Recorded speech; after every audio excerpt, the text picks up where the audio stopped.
بسم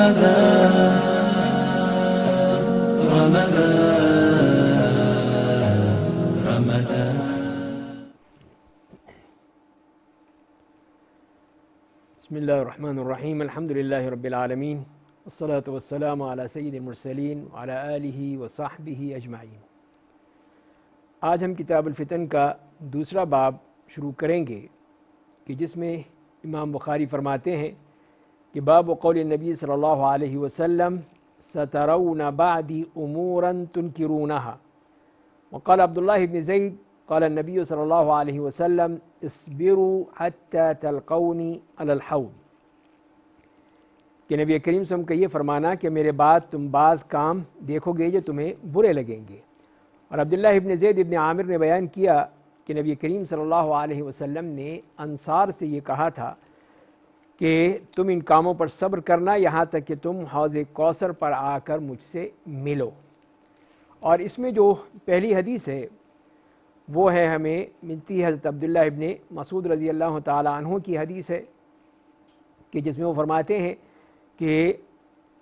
قال لنا رسول اللہ صلی اللہ علیہ وسلم انکم سترون بعدی اثرہ وامورا تنکرونہا، قالوا فما تأمرنا یا رسول اللہ، قالوا ادوا الیہم حقہم وصلوا اللہ حقکم۔ اس حدیث کے بارے میں ہم کچھ بات پچھلے اپنے درس میں کر چکے ہیں،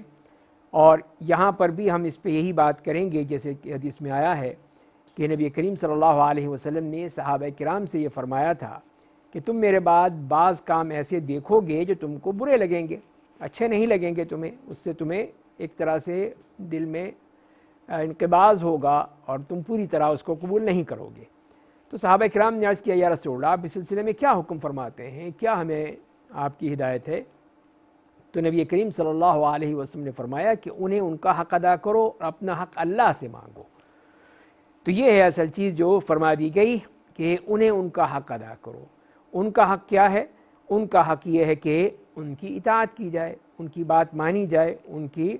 جو بھی ذمہ داریاں ہم پر عائد ہوتی ہیں ان کے حوالے سے وہ ہم ان کے ادا کریں پوری طرح۔ ہماری ذمہ داری ہے اطاعت کرنی ہے، ان کی بات ماننی ہے، لیکن وہ ایک مشروط ہے، مشروط اطاعت ہے، وہ مطلقاً نہیں ہے کہ جو کہیں گے ماننا پڑے گا، نہیں، ایسا نہیں ہے۔ اگر وہ معروف کے ساتھ قرآن و حدیث کے مطابق ہمیں کوئی حکم دیتے ہیں تو ہم مانیں گے، لیکن اگر کوئی ایسا حکم دیتے ہیں جو اللہ اور اس کے رسول کے احکام کے مخالف ہے تو وہ ہم نہیں مانیں گے، جیسے کہ اس کی وضاحت ابھی آئندہ حدیث میں آئے گی۔ اور دوسری بات یہ فرمائی کہ وَصَلُوا اللَّهَ حَقَّكُمْ، اور جہاں تک کہ اپنا حق ہے تو وہ ان سے مانگنے کی ضرورت نہیں ہے، اس لیے کہ ان میں وہ صلاحیت ہی نہیں ہے کہ وہ تمہیں تمہارا حق دیں، تو لہذا پھر یہی ہے کہ تم وہ اپنا حق اللہ سے مانگو، اللہ تعالیٰ تمہیں دے گا، چاہے اس دنیا میں دے یا آخرت میں دے، یا اس کا معاملہ ہے، لیکن تمہیں ان سے مانگنے کی ضرورت نہیں ہے۔ اور پھر یہ ہے کہ اپنے حقوق کے لیے جی ہم نے لڑائی جھگڑا کرنا ہے، احتجاج کرنا ہے، دھرنا دینا ہے، جلوس نکالنے ہیں، یہ کرنا ہے، وہ کرنا ہے، اور پھر اس کے بعد جو ہے وہ فتنہ پیدا ہوتا ہے، مار دھاڑ شروع ہو جاتی ہے، پولیس ہے، فائرنگ ہے، اور وہ آنسو گیس ہے، پتہ نہیں کیا کچھ ہو جاتا ہے۔ دیکھیے کہ کتنی آسانی سے یہ بات بتا دی کہ دیکھو تمہارے مسئلے ہوں گے، یہ نہیں کہ مسئلے نہیں ہوں گے، ہوں گے، اور ترجیحی سلوک ہوگا تمہارے ساتھ، تو لیکن اس میں تمہیں صبر کرنا ہے، برداشت کرنا ہے، اور اپنا حق ادا کر دینا ہے، فرائض ادا کرنے ہیں، لیکن اپنا حق نہیں مانگنا ہے۔ مل جاتا ہے تو ٹھیک ہے، صبر اور شکر کرو، اگر نہیں ملتا ہے تو پھر اللہ سے مانگو، اللہ تعالیٰ پھر تمہیں اس کو ضرور دے گا، وہی تمہارا اصل مالک حقیقی ہے، وہ تمہیں ضرور دے گا۔ تو لہذا پھر یہ چیز بتا دی گئی کہ تمہیں اس طرح کرنا ہے، یہ نہیں ہے کہ تم اس میں لڑائی جھگڑا، یہی تو اصل مسئلہ ہے کہ یہی فتنہ، فساد، انتشار اور طرح طرح کے مسائل، جیسے کہ ہم دیکھتے ہیں کہ اسی جمہوریت کے معاملے میں جو ہم سمجھتے ہیں کہ یہ سب چیزیں جائز ہیں، حالانکہ اسلام کے لحاظ سے نہیں ہے، جمہوریت کے لحاظ سے تو ہو سکتی ہیں چیزیں، لیکن جب اسلام میں یہ چیزیں جو ہیں وہ منع کر دی گئی ہیں کہ اس طرح کی حرکت نہیں ہونی چاہیے کہ جس سے لوگوں کو تکلیف ہو۔ اب یہی ہے کہ اگر ایسا کوئی معاملہ ہو جائے کہ لوگ احتجاج کرنے لگیں، سڑکوں پہ نکل آئیں اور پھر مار دھاڑ شروع کر دیں، آگ لگانی شروع کر دیں اور طرح طرح کے، پھر بتائیے کیا ہوگا؟ تو یہی ہے کہ لوگوں کے لیے گھروں سے نکلنا مشکل ہو جائے گا، جو بازاروں میں ہیں، سڑکوں پہ ہیں، وہ سب وہاں پہ پھنس کے رہ جائیں گے، اور اس طرح کے حالات ہو جاتے ہیں۔ تو یہی چیزیں ہیں کہ جو ہمیں اسلام اس بات کی تلقین کرتا ہے اور ہدایت کرتا ہے اور بتا رہا ہے کہ تم نے اس کے بارے میں یہ سلوک ادا کرنا ہے، لیکن اس کے لیے اگر بات کہنی ہے تو اس کا بھی الگ طریقہ ہے۔ اگلی حدیث جو کہ ہمیں ملتی ہے حضرت ابن عباس رضی اللہ تعالیٰ عنہما کی، وہ روایت کرتے ہیں کہ نبی کریم صلی اللہ علیہ وسلم نے فرمایا ہے کہ جو شخص اپنے امیر میں کوئی ناپسند بات دیکھے تو صبر کرے، اور خلیفہ کی اطاعت سے اگر کوئی بالش بھر بھی باہر نکلا تو اس کی موت جاہلیت کی موت ہوگی۔ تو یہاں پر بھی فرمایا کہ جو بھی اپنے امیر کے بارے میں، اپنا جو امیر ہے، حاکم ہے، مقتدر ہے، اس کے بارے میں کسی قسم کی کوئی چیز جو ہے پسند نہیں کرتا ہے تو وہ پھر صبر کرے۔ اور اس کی وجہ بتا دی گئی ہے کہ اس لیے کہ جو بھی سلطان کی، جو بھی حاکم ہے، اس کی اطاعت سے نکل جاتا ہے اور اسی میں مر جاتا ہے تو اس کی موت جو ہے وہ جاہلیت کی موت ہے۔ ہم تو یہ سمجھتے ہیں کہ شہید ہو گیا ہے، ہم تو شہادت کی موت دے دیتے ہیں اس کو، تو وہ شہید نہیں ہے، وہ تو یہاں جو بتایا جا رہا ہے کہ وہ تو جاہلیت کی موت مرا ہے۔ تو یہ ایک جو ہی ہماری جو یہ فکر ہے ہمارے ذہن میں، جو اس طرح کی چیزیں آ گئی ہیں جو کہ ہم مغربی جمہوریت کے تحت سوچتے ہیں، اسلام کے طور پہ نہیں سوچتے کہ اسلام ہمیں کیا کہہ رہا ہے۔ تو اسلام تو اس کے بالکل ہی دوسرے انتظار میں ہے، دوسرے ہی انداز میں بات کرتا ہے، تو وہ ہم نہیں دیکھتے، بلکہ ہم یہی دیکھتے ہیں کہ اس طرح ہی مار دھاڑ کے ذریعے ہی سے کام ہوتا ہے، وہی ہمیں کرنا چاہیے۔ تیسری حدیث جو آتی ہے وہ بھی عبداللہ ابن عباس رضی اللہ تعالیٰ عنہما کی ہے کہ جس میں نبی کریم صلی اللہ علیہ وسلم نے فرمایا ہے من رأى من امیرہ شیئا یکرہہ فلیصبر علیہ فإنہ من فارق الجماعہ شبرا فمات الا مات میتۃ جاہلیہ، کہ اس حدیث میں بھی آپ صلی اللہ علیہ وسلم نے یہی فرمایا کہ جس نے اپنے امیر کی کوئی ناپسند چیز دیکھی تو اسے چاہیے کہ صبر کرے، اس لیے کہ جس نے جماعت سے ایک بالشت بھر بھی جدائی اختیار کی اور اسی حالت میں مر گیا تو وہ جاہلیت کی سی موت مرے گا۔ تو یہ اس بات کی دلیل ہے کہ اس میں ہمیں وہی خیال رکھنا ہے کہ کوئی اس قسم کی بات نہ ہو کہ جس کے ذریعے سے ہم پھر تباہی کی طرف چلے جائیں، انتشار کی طرف چلے جائیں، فتنہ پیدا ہو جائیں اور پھر مسائل بڑھتے چلے جاتے ہیں، جیسے کہ ہم خود اپنے ہاتھ سے دیکھتے ہیں۔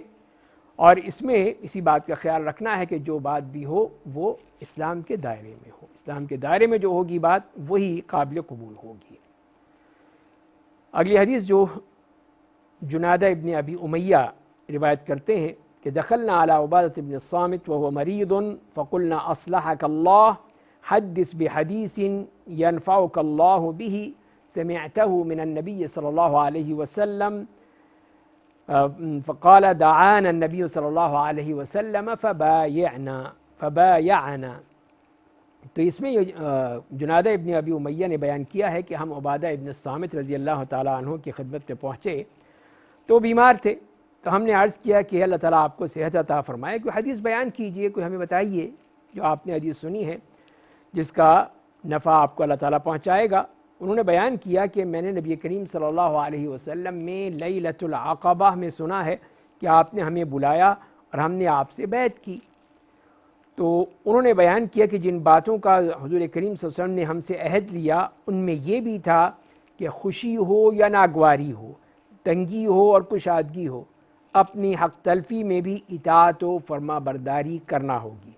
اور یہ بھی کہ حکمرانوں کے ساتھ حکومت کے بارے میں اس وقت تک جھگڑا نہیں کریں گے جب تک کہ ان کو اعلانیتاً کفر نہ کرتے دیکھ لیں۔ پس اگر وہ اعلانیہ کفر کریں تو تم اللہ کے پاس تمہیں دلیل مل جائے گی، اللہ کے پاس سے تمہارے پاس کوئی دلیل ہے تو اس صورت میں تم پھر ان کے خلاف اٹھ کھڑے ہو سکتے ہو، ان کے خلاف کر سکتے ہو۔ تو یہاں پر دیکھیے اس حدیث میں جو بات فرمائی جا رہی ہے تو اس کو سمجھنا بہت ہی ضروری ہے، اور خاص طور پہ ہمارے ان حالات میں کہ اس کو ہم اچھی طرح سمجھ لیں۔ پہلی بات تو یہی ہے کہ وہ بتا رہے ہیں کہ وہ بیمار تھے، ایسی حالت میں کہ ظاہر بیماری کی حالت میں جو بھی بات کی جائے گی اس میں کسی قسم کی اور کوئی مقصد نہیں ہوگا، جو بات ہوگی دو ٹوک ہوگی، اور ظاہر ہے کہ بیمار جو ہے وہ ایک دل کا ذرا نرم ہوتا ہے، رقیق القلب ہوتا ہے، اس وقت تو جو بات کہے گا وہ بہت ہی اہتمام سے کہے گا۔ تو اسی لیے پھر انہوں نے یہ بات کہی، اور وہاں پہ یہی فرما رہے ہیں کہ ہم نے نبی کریم صلی اللہ علیہ وسلم کے ہاتھ پر بیعت کی اور بیعت سے مراد یہی ہوتی ہے کہ وہ ہاتھ میں ہاتھ لے کر اور پھر اس میں وہ کہتے تھے کہ میں نے تمہارے ہاتھ پر یہ بیعت کر رہا ہوں ان معاملات میں جو بھی بتائے جاتے تھے۔ تو یہی فرمایا کہ بایعنا علی السمع والطاعہ، کہ ہم نے سننے اور اطاعت کرنے پر بیعت کی تھی۔ یہ نہیں ہے کہ سنیں گے اور مانیں گے نہیں، ایسی بات نہیں ہے، اس لیے کہ مسلمانوں کے بارے میں اللہ تعالیٰ نے یہی فرمایا ہے کہ وَقَالُوا سَمِعْنَا وَأَطَعْنَا، کہ وہ یہی کہتے ہیں کہ ہم نے سن لیا اور ہم اطاعت کریں گے۔ اور اہل کتاب کے بارے میں فرمایا کہ انہوں نے کیا کہا تھا، قَالُوا سَمِعْنَا وَعَصَيْنَا، کہ ہم نے سن تو لیا لیکن مانیں گے نہیں ہم۔ تو یہ اللہ تعالیٰ نے ان کے بارے میں ہے۔ تو ایک مسلمان ہمیشہ سنتا ہے اور پھر اطاعت کرتا ہے۔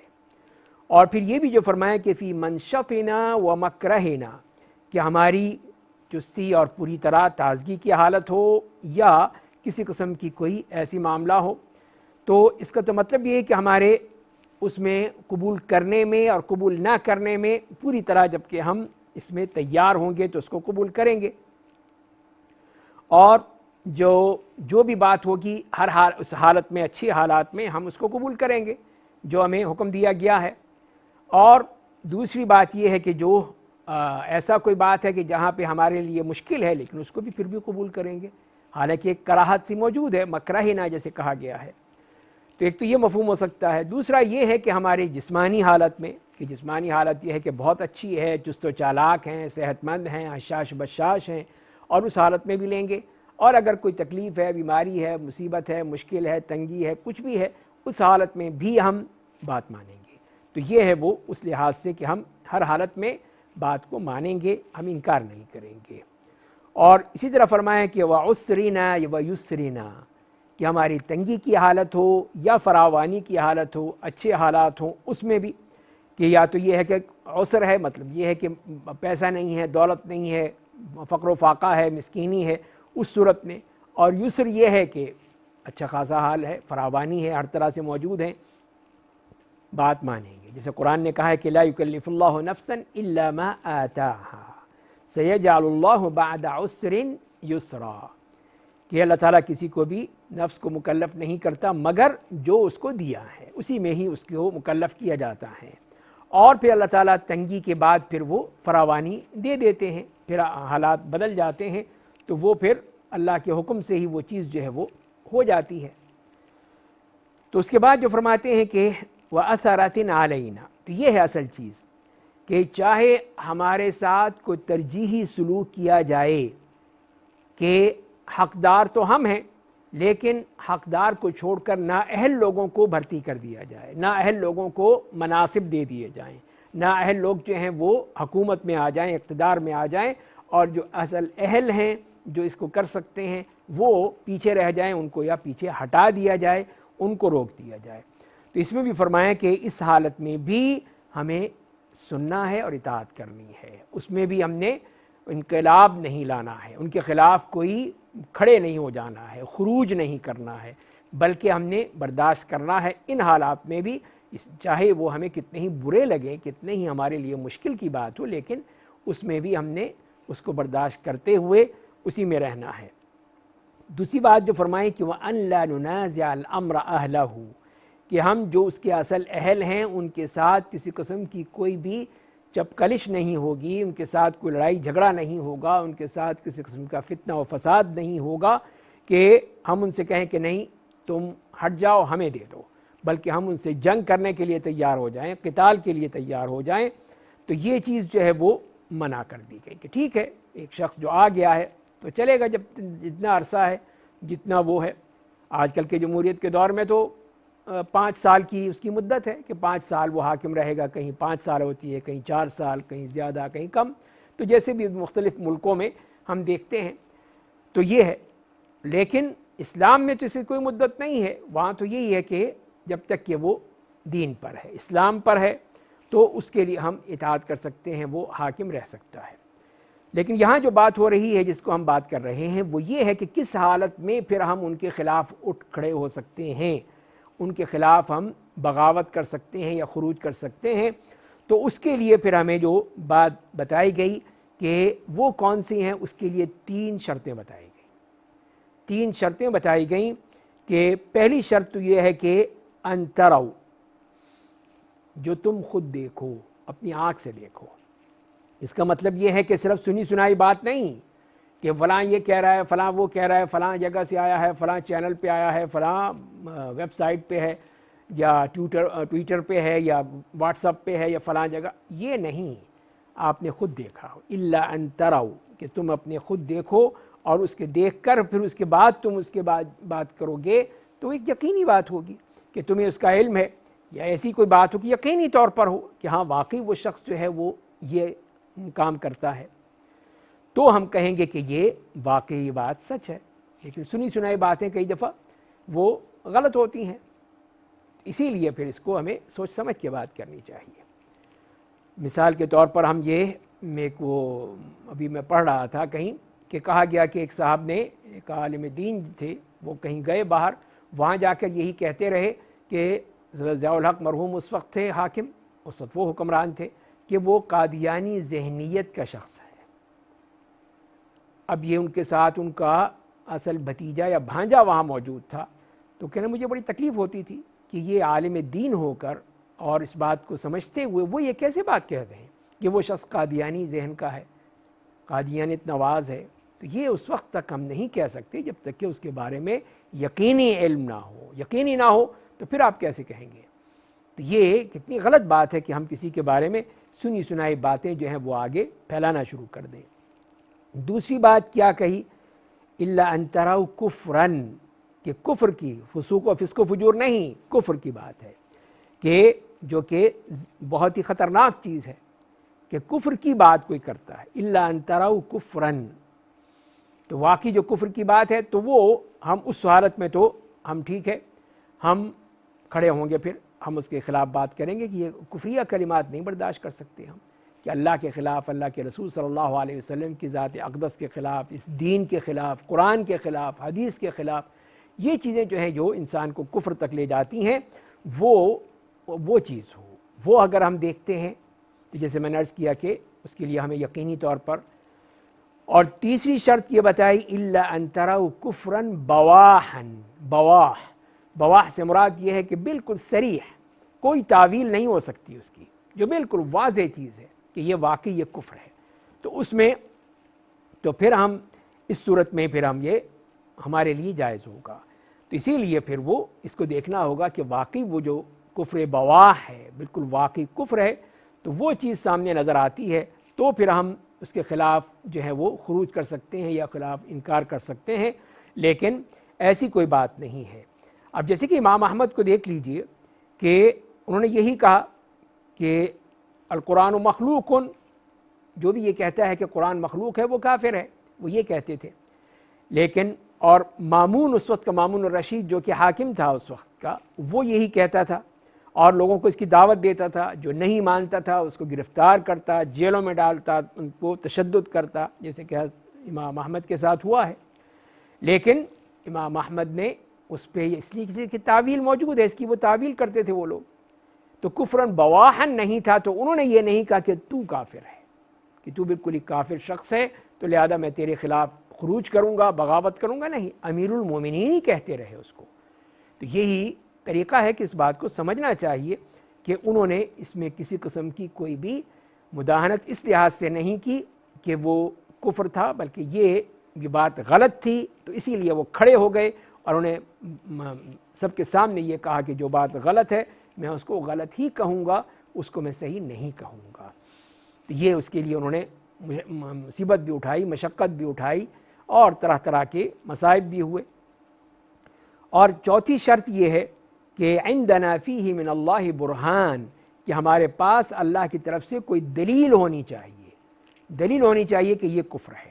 تو ایسی قطعی دلیل جس سے معلوم ہو جائے کہ یہ چیز جو ہے بالکل کفر ہے، تو وہاں پر تو پھر ظاہر کو شک ہی نہیں رہتا ہے۔ تو ان صورتوں میں پھر ہم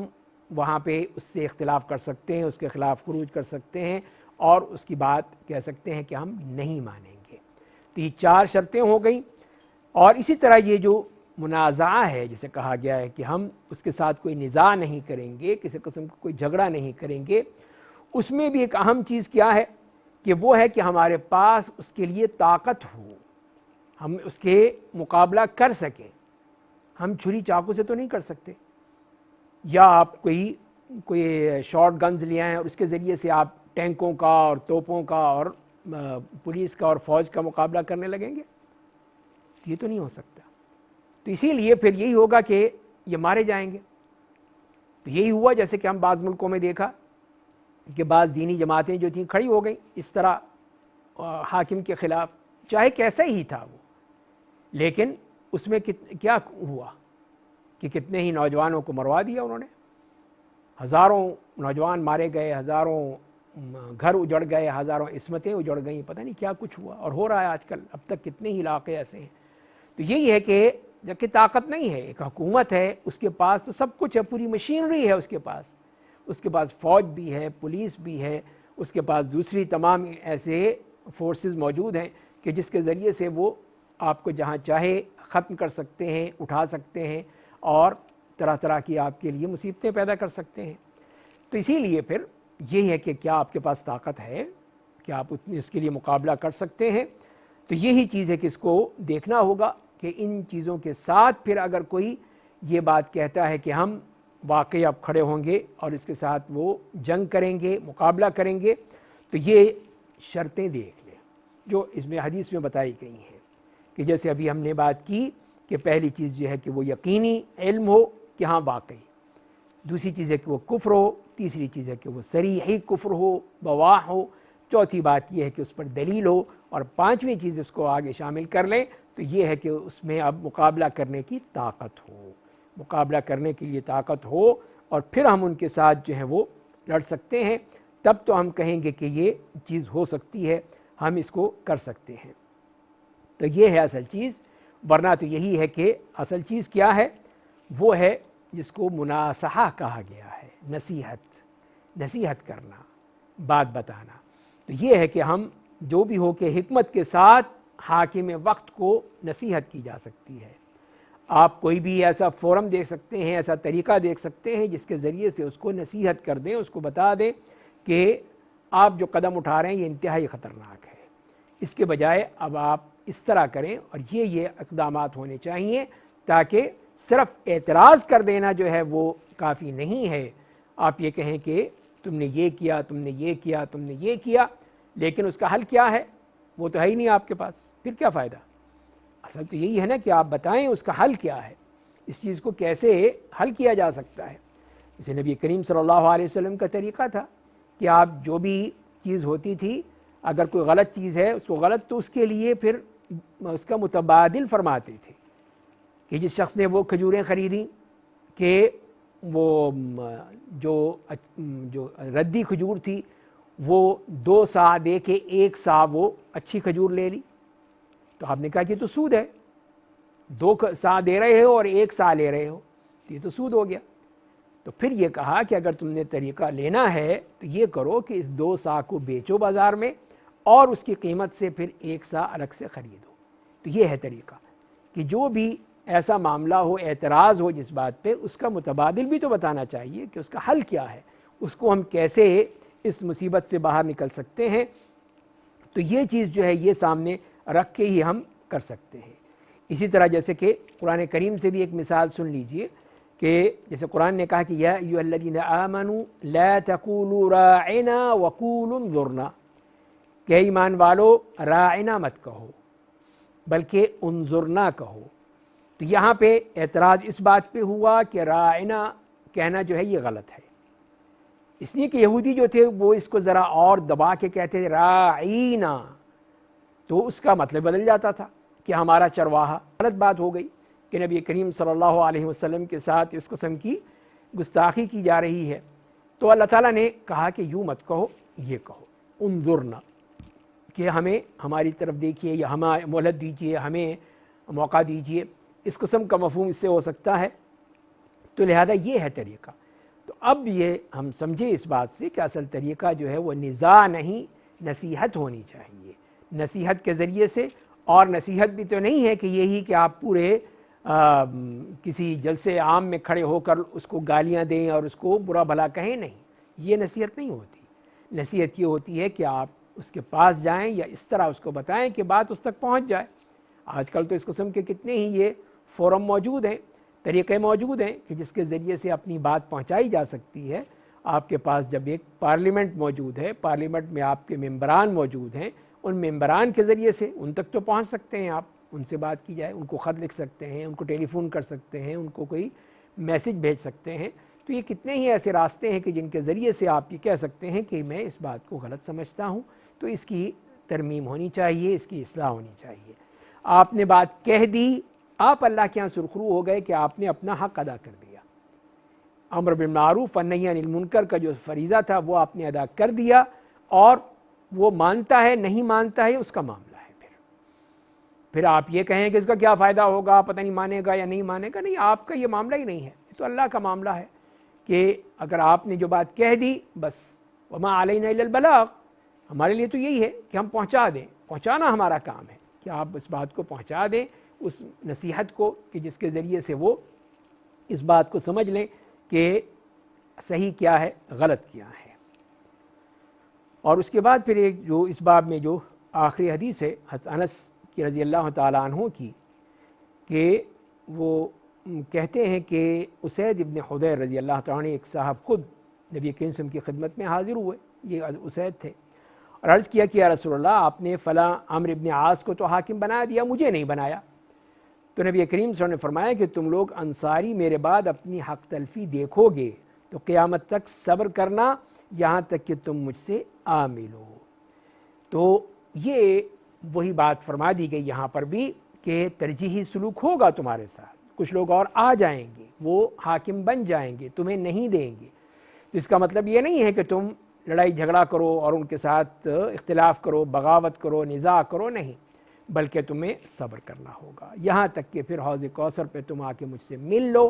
تو ہی پھر وہ صحیح بات ہوگی، وہی تمہارے لیے اچھا ہوگا، اور دوسرے مسلمانوں کے لیے بھی کوئی انتشار نہیں پیدا ہوگا، کوئی فتنہ نہیں پیدا ہوگا، کوئی مسائل پیدا نہیں ہوں گے، بلکہ بات جو ہے وہ آرام سے ہو جائے گی۔ تو یہ ہے وہ طریقہ جو کہ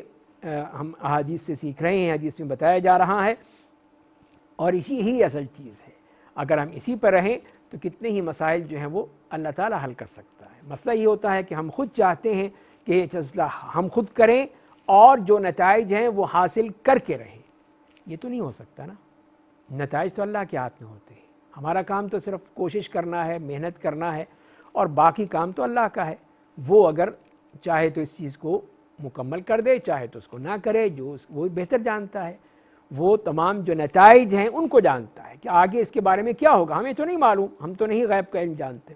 اللہ تعالیٰ جانتا ہے، وہ علام الغیوب ہے، اس کو پتہ ہے۔ تو لہذا ہمارا کام صرف وہ اس کام کے لیے کوشش کرنا ہے جو میں نے شرائط بتائی ہیں ان کی روشنی میں، اور اس کے علاوہ ہم نے ایسا کوئی کام نہیں کرنا ہے جس کے ذریعے سے فتنہ اور فساد پیدا ہو۔ تو یہاں پہ اس باب میں ہم نے دیکھا کہ نبی کریم صلی اللہ علیہ وسلم نے انصار کو یہ نصیحت کی کہ دیکھو تم نے صبر کرنا ہے، برداشت کرنا ہے، ایسے حالات ہوں گے کہ تمہارے ساتھ ترجیحی سلوک ہوگا، تو تم نے ایسا کوئی کام نہیں کرنا کہ فتنہ پیدا ہو، فساد پیدا ہو، اور جو بھی اگر کوئی حاکم ہے اس میں اگر ایسی کوئی باتیں ہیں تو وہ جو شرائط بتائی گئی ہیں ان کی روشنی میں تم ان کے خلاف اٹھ سکتے ہو، ان کے مخالفت کر سکتے ہو، ورنہ اصل کیا ہے؟ سمع و طاعت ہے، سمعنا و اطعنا، یہ ہے ایک مومن کی شان کہ تم نے سمع و طاعت سے کام لینا ہے ہر حالت میں، جو بھی حالات ہو، تنگی ہو یا اچھے حالات ہوں، عسرت ہو یا یسر ہو، جو بھی ہو، تم نے اطاعت کرنی ہے، بات ماننی ہے، باقی اللہ پہ چھوڑ دینا ہے۔ اللہ تعالی ہمیں صحیح معنی میں سمجھنے اور عمل کرنے کی توفیق عطا فرما دے۔ وآخر دعوانا ان الحمد للہ رب العالمین۔